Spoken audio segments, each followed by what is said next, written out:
So this chapter is kind of a mixture of things, but mostly vasculitis, also neutrophilic dermatoses, and a little bit at the end of like the gyroid erythemas. But these unknowns, don't necessarily cover every single thing in the chapter. They're just meant to kind of go through some of the main things. So this first slide is just run-of-the-mill leukocytoclastic vasculitis. And as you guys know, that's more of a reaction pattern, or it's a finding. It's not necessarily a diagnosis, and it can be seen in a lot of different things. If all you see is just your classic kind of small vessels affected, then you think of the little five as the most common diagnoses, which is like a drug or connective tissue or sometimes post-infectious, mixed cryoglobulinemia. And some other things. So there's different things that cause the small vessel vasculitis, or the little five, versus the big five.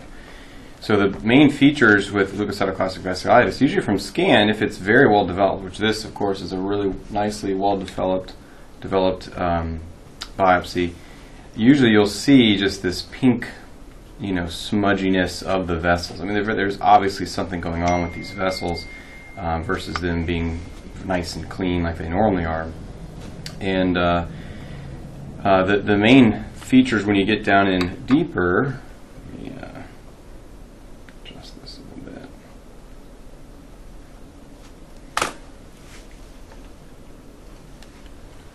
Okay. So the main things you're looking for is basically infiltration of neutrophils into the vessel wall, expansion of the vessel wall. You get charectic debris, so that's all the little tiny dismembered antibodies, like Elson likes to say, or little tiny dots that's just scattered throughout there. That's just all those neutrophils breaking apart. And then you get some extravasation of red blood cells. Now, you may also see other things. You may see there's eosinophils in here, so who knows, maybe it's a drug that's causing this LCV.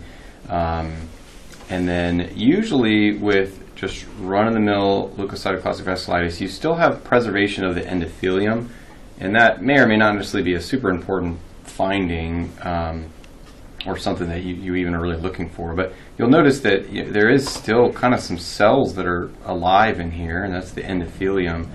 And Elson, in his book, he does make a point to kind of comment on that, because when you compare that to particularly the big five, not only is it the small vessels and the medium vessels, but you're getting a lot more of that endothelial necrosis, and there's some things that are even just a small vessel vasculitis that give you that endothelial necrosis. And then time plays a role too, so how long has it been going on? So it's a good feature to be looking for, but all those other things are really what make it a leukocytoclastic vasculitis. So again, you can't say exactly what this diagnosis is. You would need history and all the other stuff, but this is a pretty good leukocytoclastic vasculitis. I'm going to start saying LCV because I have not had enough coffee yet this morning. Okay, so number 2. So this is Granuloma faciale, and you can tell you're on the face. Make sure. Oh, let me check this real quick. Sorry. That's probably a little bit better. I was having issues with the computer this morning. The keyboard was just kept typing A. Even though no one was touching it. All right, so you're on facial skin. That is a clue. And then you see this infiltrate, and from scan you just say, oh, that could be, who knows, lupus. That could be other things. It's just something that's an infiltrate in the dermis. Is it infection? Is it perifolliculitis? Well, some of those things I just mentioned, you already can sort of rule out, because you don't have these like vertical lymphoid infiltrate along adnexa and follicles like you might see with lupus or perifollicular neutrophils or whatnot. And so you want to get down in a little bit deeper to look at this infiltrate. And we'll get down a little bit deeper in a second, but you can already start to make out these little red dots, and so there's eosinophils in there. And actually at the ASDP that I was at, Rapini made a comment that I thought was kind of interesting for granuloma faciale, that there's something for everyone in granuloma faciale. That was the comment. Basically what that means is that you see this infiltrate, and there's a little something in here for everyone. So you've got certainly eosinophils, but you've got lymphocytes, you've got some neutrophils, you've got some histiocytes in here. And it's just all sort of jumbled together. And then you also will get some hints of an LCV, because it is a vasculitis. It's certainly not a granulomatous process. And so maybe around some areas you can start to see this sort of onion skinning fibrosis. Obviously that's much better defined in EED. And you don't need to find it to make the diagnosis of granuloma faciale, but when you start to see a little hint of that, that just further clinches the diagnosis. The LCV itself can be hard to see because you still have endothelial, it's still intact, but maybe some of this is affecting the vessels. So this is granuloma faciale.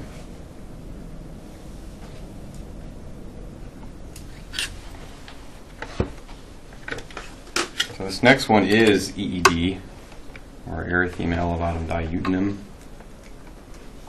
and classic onion skinning nodular fibrosis just all over the place.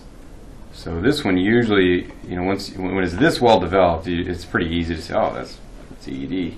There are some other things that can kind of give hints of this onion skinning fibrosis. Sometimes you'll see it a little bit in like NXG and some other processes, but it's not this well defined and clean typically. So this is more of like a chronic vasculitis, and it looks like you're on acral skin, which kind of fits with clinically with EED, because usually that's going to be on acral hands and stuff, or maybe knees and whatnot. And just seeing that kind of lamellar onion skinning fibrosis really should make you think EED. You will see infiltrate in here as well. So there are neutrophils and evidence of vessels being damaged. There's a little bit of fibrin deposition or fibrillar necrosis, but you may not see as many eosinophils. So the eosinophils are kind of plus or minus. You could go on a search and maybe find one or two, but if they're not there, it doesn't mean it's not EED. They're not usually as pronounced as granuloma faciale. So that's EED.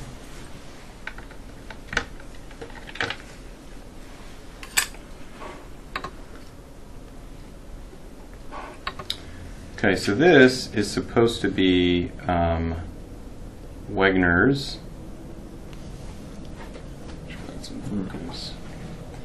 Now, it's really all you're seeing here is sort of this palisaded and neutrophilic granulomatous dermatitis, which Wegener's can sort of lead to that. And you remember from last time that sort of was its own diagnosis, and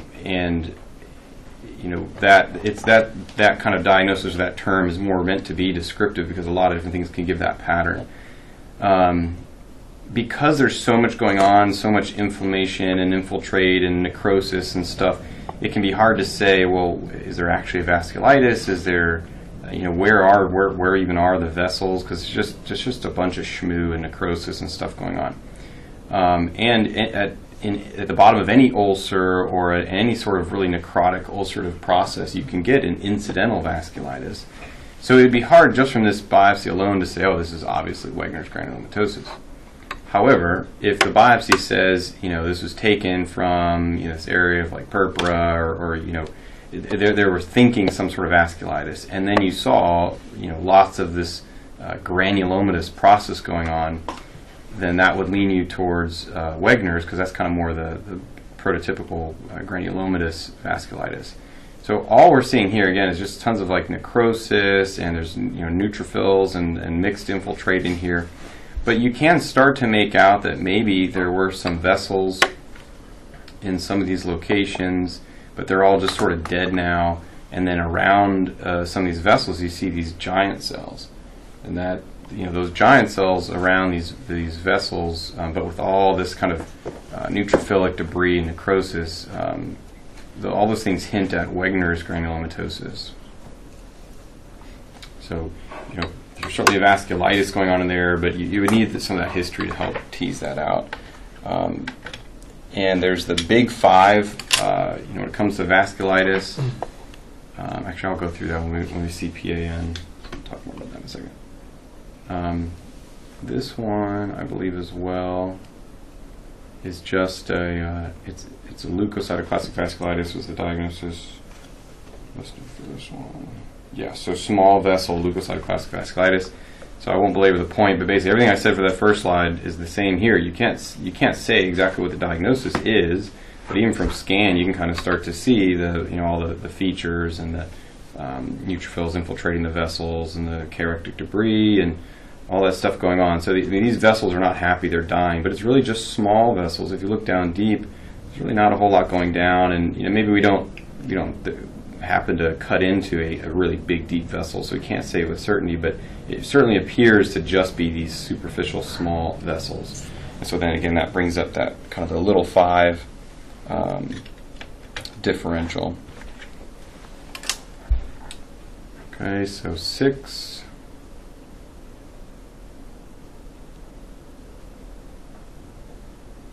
All right, so this one is also supposed to be EED.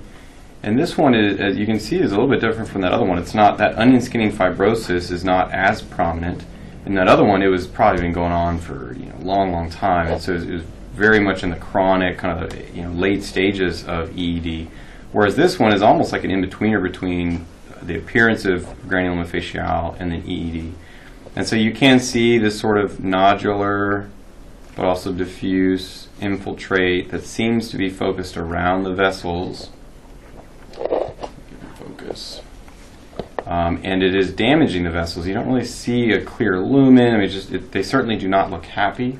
But then you can also, once your eye starts to be able to look for it, you can kind of make out this onion skinning fibrosis, particularly around vessels and maybe adnexa. And so that, and then also within here, I think this case had more actually eosinophils. That kind of helps you say, oh, maybe it's EED. And then hopefully the clinical would help with that too. But that's pretty good onion skinning fibrosis there. So EED.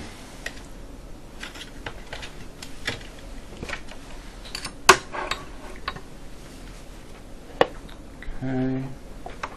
So this is a PPD, pigmented purpuric dermatosis, and obviously the derms. We learn all the different clinical variants and Gougerot bloom and Ducus capitanatus, or how we say it, and like an aureus and all the different forms. But in the end, they all kind of look about the same under the microscope. There can be some subtle features. So if it's the lichenoid, PPD of Gougerot and bloom, well then maybe you'll see some more lichenoid features under the microscope as well. But in the end, they all really should have kind of the same core features, with the core features being a predominantly lymphocytic infiltrate that's perivascular. It's not, we don't really call it like a lymphocytic vasculitis, but it's kind of this perivascular lymphoid infiltrate. And then it should be, you should see red cell extravasation, because that's clinically what's giving you some of that reddish color, but then also hemosiderin. That's what all this brown stuff is here, kind of this brown orangey big globules, which you might think is maybe it's melanin, so you can kind of go in and look a little bit deeper. But this has that sort of yellowish brown, kind of large globular look, so it's more hemosiderin. And all those things kind of point towards it being a PPD. Here there's a little bit of vacuolar going on here. There's some pigment up here, and you'd want to say, is this an AK or is this something melanocytic? But all this pigment is just at the tops of keratinocytes, and this is more vacuolar degeneration. Sometimes it's helpful because you'll see more acral skin, maybe some nodular angioplasia, because maybe it's down in the shins and it's your classic Schomburg's or something type. But in the end, those are the core features of a PPD. Justin, could that one look just like PMLE without the pigment? Could be. Now with PMLE, you'd want there to be a little bit more. I'll find it again. You'd want there to be more papillary dermal edema. Mm-hmm. So usually it's pretty edematous up here, okay. Both in the papillary dermis and also in the epidermis, and then also that really would not be on acral skin. That's going to be more on the face, the neck, maybe arms, upper arms. But it is certainly a very robust, lymphocytic infiltrate. The other thing with PMLE is that it's almost on your lupus differential. So you're going to see kind of a superficial and deep infiltrate. It's on the superficial and deep differential. Okay. So this is really just kind of superficial lymphocytic, mostly perivascular infiltrate within lots of extravasated reds, which you really shouldn't see with PMLE, and then all that hemosiderin, which definitely you shouldn't see that. Okay. But I can see why you'd think that just with all those lymphocytes. Thanks. Mm-hmm. Okay. So this is type. Oh, that's exciting. This is type 1 cryoglobulinemia. And, if you remember all the different types, there's the monoclonal type 1, and that's the one that gives you more of a vasculopathy, meaning, it's not a true vasculitis. It's not really causing inflammation. It's causing more occlusion and thrombosis of the vessels.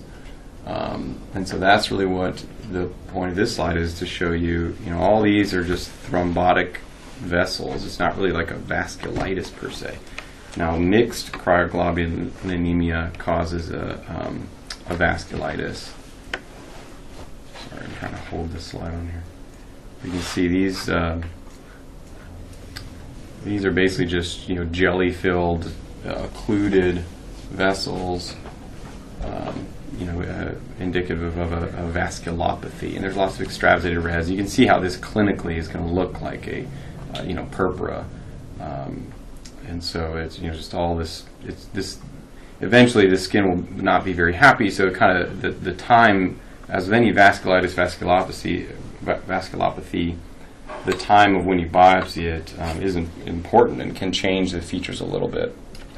But that slide definitely showed off just the thrombosis of those vessels. Okay. So this. I think this is the exact same slide from the book, actually, and it's meant to show cholesterol emboli, and that's going to be in your differential of things that are causing purpura and whatnot. Usually these are at the digits, and particularly after like a catheterization or something. And as you can see, it can be. You may not see a whole lot. With this punch biopsy, it looks like there's not really a whole lot going on. But then from scan, maybe you can see that there's something in that vessel, and that's those little cholesterol little deposits of cholesterol that are actually within the vessel, and they form that characteristic appearance. So that may be all you see. Now again, if you got this more a little bit later down the road, you might see more extravasated reds or even potentially necrosis or damage to the dermis, depending on how important the vessel was. But that's cholesterol emboli.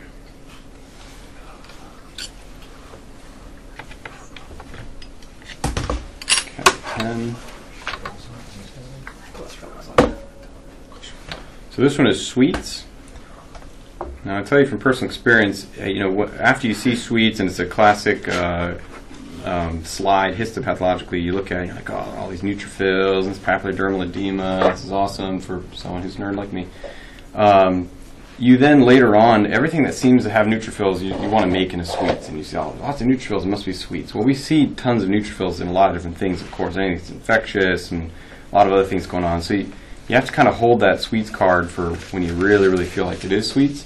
And you want to look for all the classic features and then, of course, combine that clinically.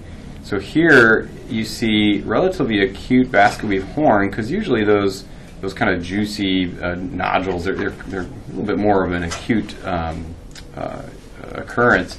And then you get this very intense papillary dermal edema, and then just this kind of wall-to-wall diffuse infiltrate of what we will see here in a minute is essentially all neutrophils. So we'll get down a little bit further. Now sometimes it is not this classic and robust early on. You may even have a little less of this papillary dermal edema. If that occurs, sometimes the neutrophils sit a little higher than you want them to. The reason why that's important is because then you might say, oh, are the newts actually stuffing the dermal papilla? Is it dermatitis herpetiformis or linear IgA or something like that? But with sweets, hopefully you'll kind of get a lot of this papillodermal edema, and you might get a little incidental vasculitis as well, which you should not really get with those other things, DH and linear IgA. And then the other important thing is that sweets histopathologically really looks identical to neutrophilic dermatosis of the hands and bowel bypass and even pyodermic gangrenosum. Now, with pyodermic gangrenosum, hopefully you've got kind of this big ulcer up top that kind of helps you to differentiate. But essentially, you're still going to see the same thing with just tons of neutrophils everywhere. You can kind of see that there is a little vasculitis. You don't have to have that, for it to be sweets, but that's kind of help a little focal vasculitis. So that is sweets.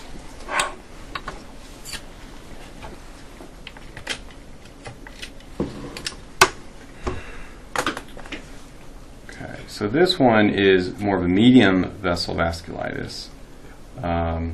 And this one was labeled as Polyarteritis nodosa. And, from scan you can see, this is usually a good one to get on a test, because you just see this big, huge vessel that's deep down, that just looks jacked up and not happy. It kind of makes you think of PAN and not really much else. Now, there are the other big five for in terms of the vasculitides. However, usually those have superficial vasculitis and deep vasculitis. And then you may hopefully see some of the other features. So maybe you see lots of granulomatous, infiltrating giant cells to point you to Wegener's. Maybe you see tons of eosinophils to point you to Schurk-Strauss, so on and so forth. Microscopic polyangiitis in some respects is sort of included with PAN. But regardless, the point here is that you see a medium-sized vessel that's undergoing all the same features of vasculitis. You get the neutrophils kind of infiltrating the vessel lining. You get fibrinoid necrosis. Here you do get some endothelial necrosis. And then you get K-erectic debris, some extravasated red blood cells. So medium-sized vessel, it's not happy, PAN. Or you'd want to think of the other, the big five. 12. So this one, let me just clean the slides, Friedrich.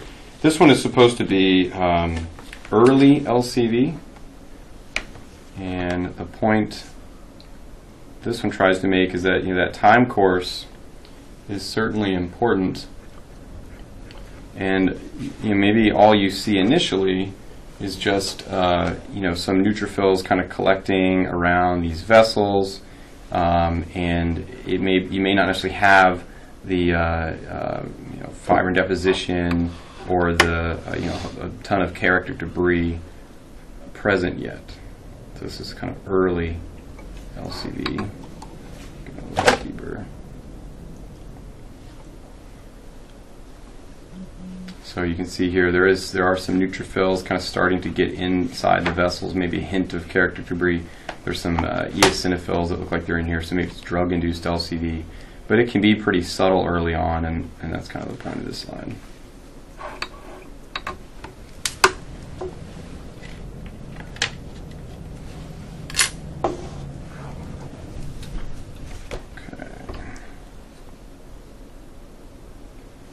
So let me just double check. But this one I believe is also, this is also granuloma faciale.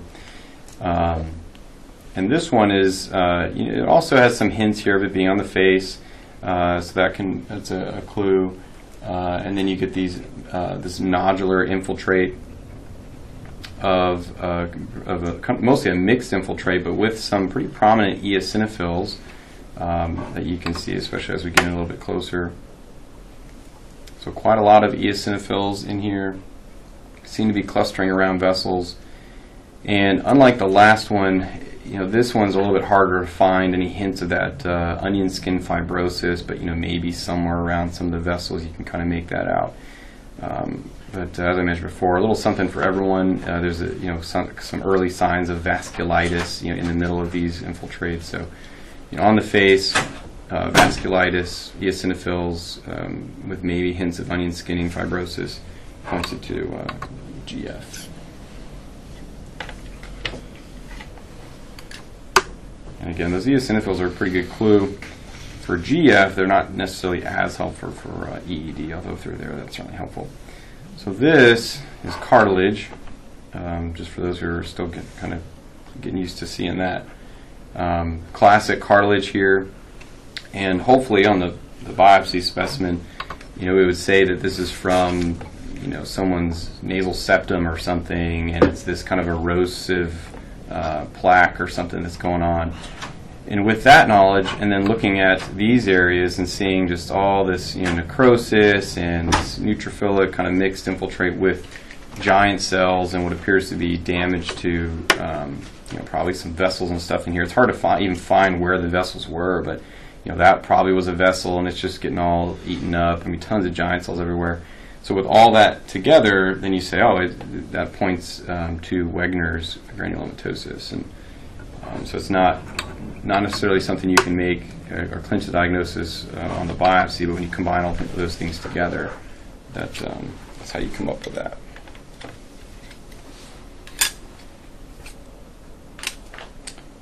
Okay. Love this slide.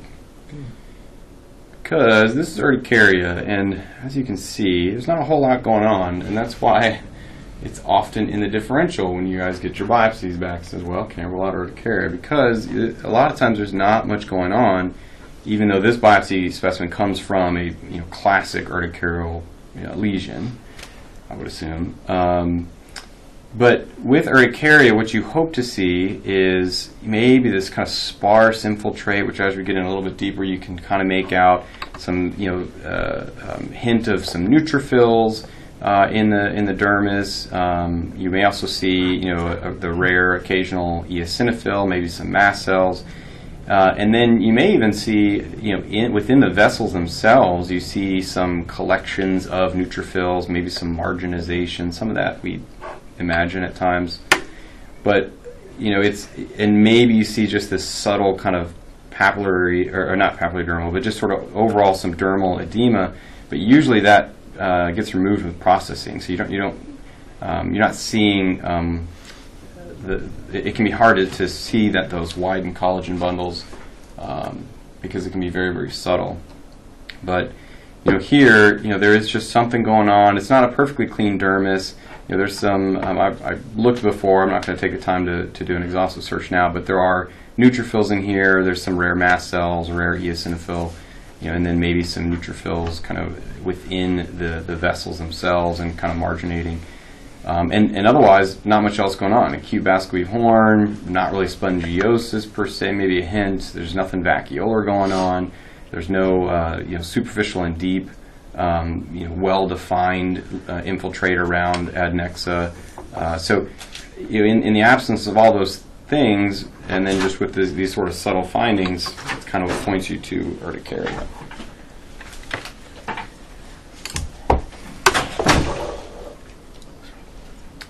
Okay, so we already did one of these. I'm also going to go through this quickly, but this is another PPD. So pigmented purpuric dermatosis. And this is in a differential because these are some pretty subtle findings, particularly in this one. But some predominantly lymphocytic infiltrate around vessels. Maybe a little bit just up here in the papillary dermis. But then as you get in closer, you start to make out that there's extravasated red blood cells, and then there's some hemosiderin deposition that you can make out here. And so with those three core findings, then you kind of see what they put on the biopsy report and maybe the location. You kind of fit that together and can come up with a PPD. And there's maybe a little extra increased vessels up here in the papillary dermis, not necessarily nodular angioplasia, but maybe that speaks to the fact that it's on the shins or somewhere distally. The last one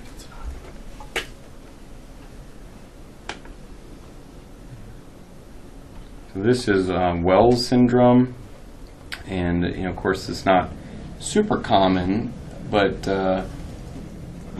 here basically the pathognomonic finding, I would say, is these flame figures. But it's kind of this diffuse, scattered infiltrate, lots of spongiosis going on, tons of eosinophils everywhere. It looks like it's on acral skin, which it, of course doesn't have to be. But then you just see lots of eosinophils all over the place. But then these very classic, well-defined flame figures from that the stuff secreted from the eosinophils. When you see that, that kind of pushes you towards Wells syndrome. You can see that occasionally, just in any sort of eosinophil predominant process, but you're not going to see as many in this case, or you're not going to see as many as you would with true Wells syndrome. So I mean, here are those flame figures all over the place. So that makes you think of Wells syndrome. And that's it. Fantastic. I'm sure someone already, but can I just make